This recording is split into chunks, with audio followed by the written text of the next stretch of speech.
This week's game sucks.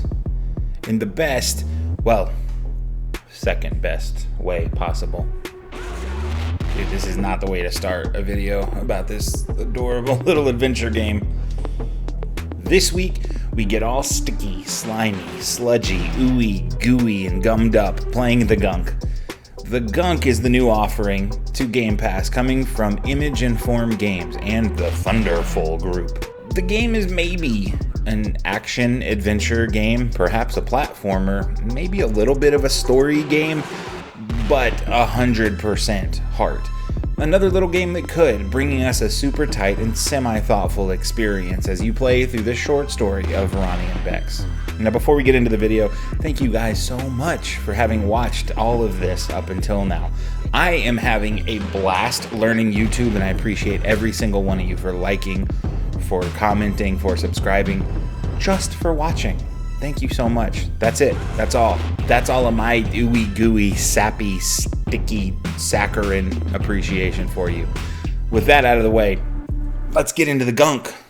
We start off dropped into the shoes of Ronnie as she and her partner Bex have all but run out of fuel as they've traversed the galaxy as scrappers and delivery pilots, finding various rubble and selling or converting it to fuel.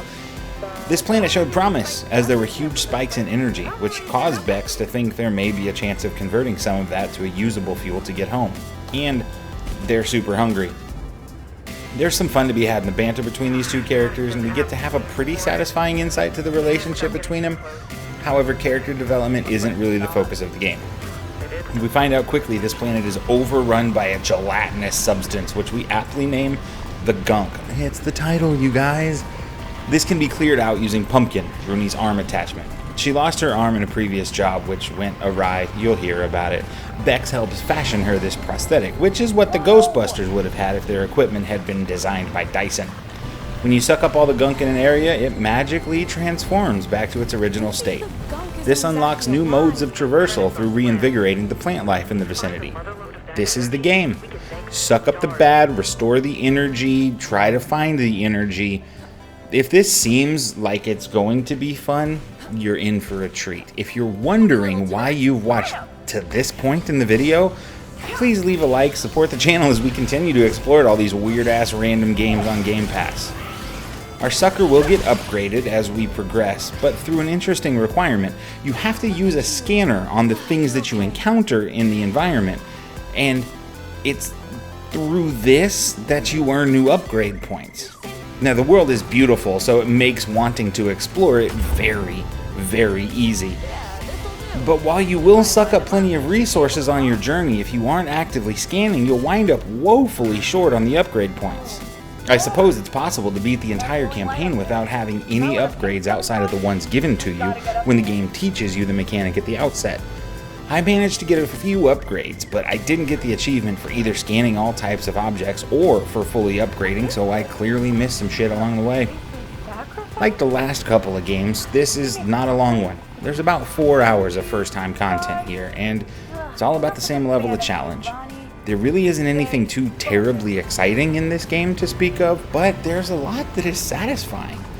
I found myself really proud of having found the last remaining bit of gunk in a section and finding the transformation complete. There is combat, so to speak, in this game, as there are little critters that spawn out of the gunk. These can be easily sucked up and discarded as a single interaction completely destroys them.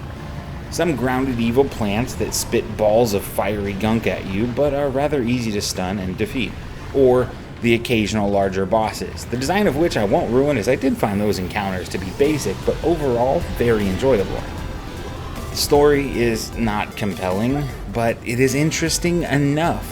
I finished this game not because I was compelled to for the sake of the storyline, or for the world, or for the characters, but for the sheer enjoyment of discovering this world, the aesthetic of the colors, the fascination that I had with these mechanics, and that satisfaction that came from the gameplay.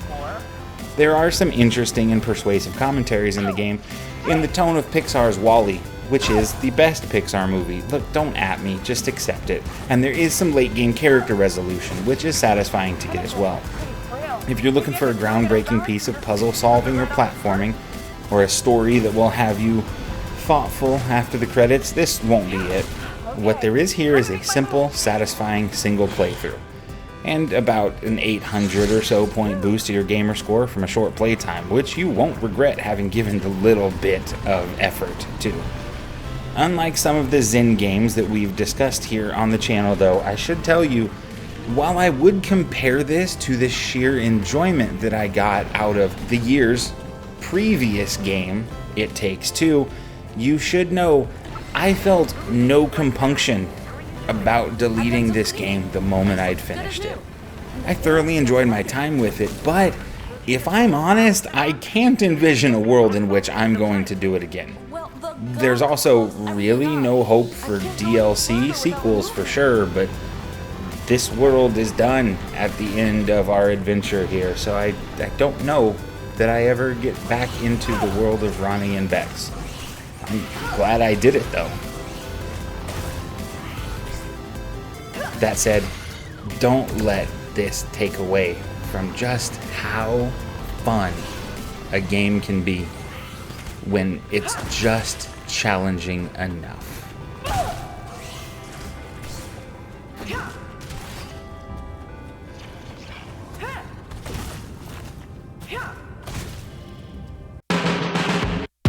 That's the end.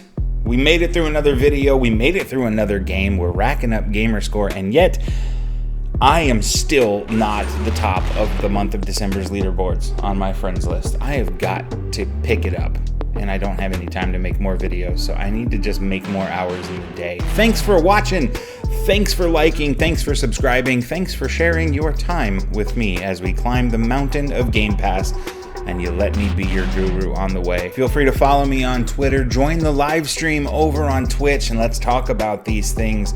Make the time to take the time to tell someone you love them, and I will see you in the next one. Peace!